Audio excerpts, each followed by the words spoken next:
غږیږي نه غږیږي نه نه غږیږي دا د سترګو نه جوړ دا فالجم دا غږیږي نه دا پیدا شي همداسې دا دوه نور مو هغه مړ شو حاجي صاحب دونه وس مو نه رسېده تداوي ورته کړی و هغه رانه مړ شو مرم پتی بنشا مرنتی کمل درد وایا تمزا زړنګي کمل درد وایا تمزا زړنګي کمل درد مرم پتی بنشا مرنتی دا حاجي صاحب دغه څرنګه جوړ خیر یې سترګې نه ویني د دې ښې کاکاس خو ربیجان کاکاس ښې جوړ خیر یې خیرات ده دا غږیږي نه غږیږي نه نه غږیږي دا د سترګو نه جوړ دا فالجم دا غږیږي نه سترګو نه انځوره دی نه ګوري څوک نابینا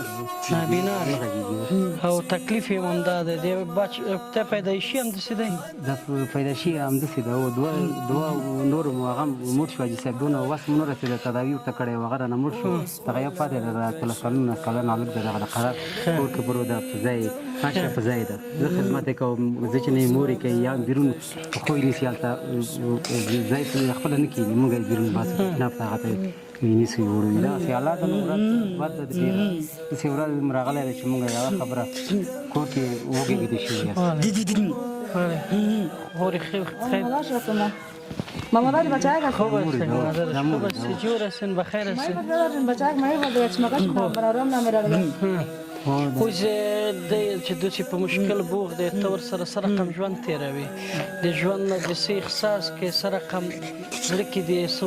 ګرځي څه نه ګرځي چې داسې خدای رنځور دا یو زوی دې پاتې دی او دوه په حق رسېدلي زړه کې خو حاجي صاحب ورځ د تېرېږي نو خو زړه م ډېر هغه ده ورته خو بیا هم تېروو خدای دې موږ ته نور هم ژوند راکړي چې د دې خدمت وکړو خو خدای دې د دې مور ته زما ته دې وس راکړي چې د دې خدمت وکړو همدغه زموږ خواهش دی چې دغه هلک موږ خدمت د دې وکړو چې موږ راسن جنت ته لاړ شو د دې خدمت وکړو دا مهید د دې لپاره د دې خدمت باید ډېر وشي او دا چې ته رنځور ګورې څومره دردېږي څومره په تا مشکل تېرېږي د پردي زامن چې جوړ ګورې او ستا حتما حاجي صاحب چې ګورم بیا زړه م خفه کېږم چې یو څوک ښایي زما څه احساسوي وایي چې خدای جوړ زوی راکړی یو تو دا چې څوک شو دغه یو دغه خواهش پیدا چې یو زوی خدای رو راکړي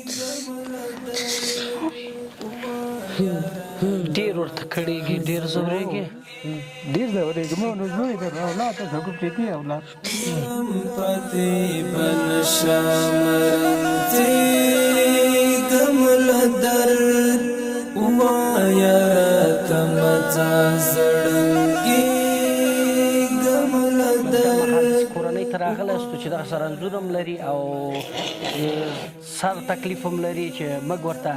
ډېر د خفګانه د لیونۍ لقب نشو ورکولی چې موږ هم اولاد لرو بچیان لرو خو پر دغې حالات دی قرار لري نو چې الله څه ورته مقرر کړی دغه پلار دی نو وروره د دغې زوی په مورد دی ستا احساس او څومره د دا کته پورته تا وړی راوړی دی کته پورته خو چې تقریبا تغله شوی ده همدغه په ځای ده کته پورته زه یې کوم یا مور خو ورځ خراب ده چې دا مریض ده دونه پیسې مې قرض کړي دي خلکو نه اوس دغه اوس خپله بېکاره یم کور کې یم دروازه ټکوي زه پټېږم ترې د پیسې څه رقم ورکوم زه د زندګي نه بیخي هغه شوی یم زړه مې تور ده د دنیا نه بیخي دا خلک راپسې راځي کور کې همدې بچیو ته د قرض پور کړی دی او هغه دوه نور چې پاک ورسېده هغوی ته مې قرض کړی و هغوی خو بیا باغ ورسېدل اوس دا دې ته مې قرض کړی د دوا پیسې دغه دوا ته سینګاګان روز مریض دي کور کې پروت دي راته زه نه شم وړلی پیسې نشته را سره او زه خپله چوک ته ځم کار ته کار کله یې کله نه دا خلک راته ټول دروازه ټکوي زه ترې همداسې پټېږم دا ښځې را ورته وځي چې نشته میړه مې نشته تللی ده پیدا کوي درته راوړي ده د ژوند نه بیخي هغه شوی یم خسته یم د ژوند خو د حالات خراب ده ډېر دغسې قصې دي و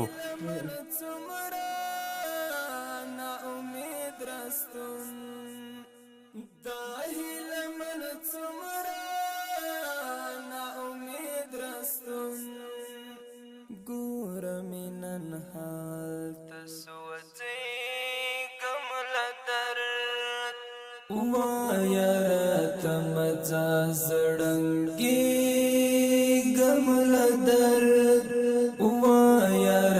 تمزا زړنګي کمل در مرم پتی امشیر ای خو بچه تسته که بچه نزدیک نمیرم که برات پروردگار یا داده سعودتش باق رسید که پدرش گفت چی احساس میکنی بچه تا که تا این حالت میبینی؟ جگرم زیاد بیادر خون میشه که پیسه ما تا دایز میگم من مل ما قزار از نفش کوچم قزار ما تا رقاص میگم جان زار ما برند شهر نایم باشه داخل بیرون برای چطور کنه قزار ما دیوانه کدا اگر پناه قزار بتم زیاد اویره که به این حالت میبینی چی احساس میکنی مادر بچه؟ دیگه باید رقم دیر میکنم دیگه بسیار سخت است برام ریزه بچه مردم که میبینی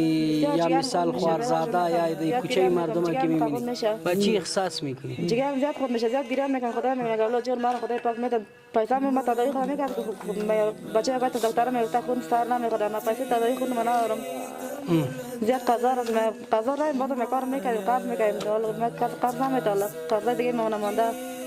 دیگه کس قرض هم نمیده دیگه قرض نمیدم او شب و روزی بچه به می حالت ناطر مارا دیوانه کرده دیگه کمل در استاد بیلتون زور و چی مکرما استاد بیلتون زور و چی مکرما اوس خلا کشکار شړې گمل درد اوس خلا کشکار شړې گمل درد وایا تم ځا زړنګ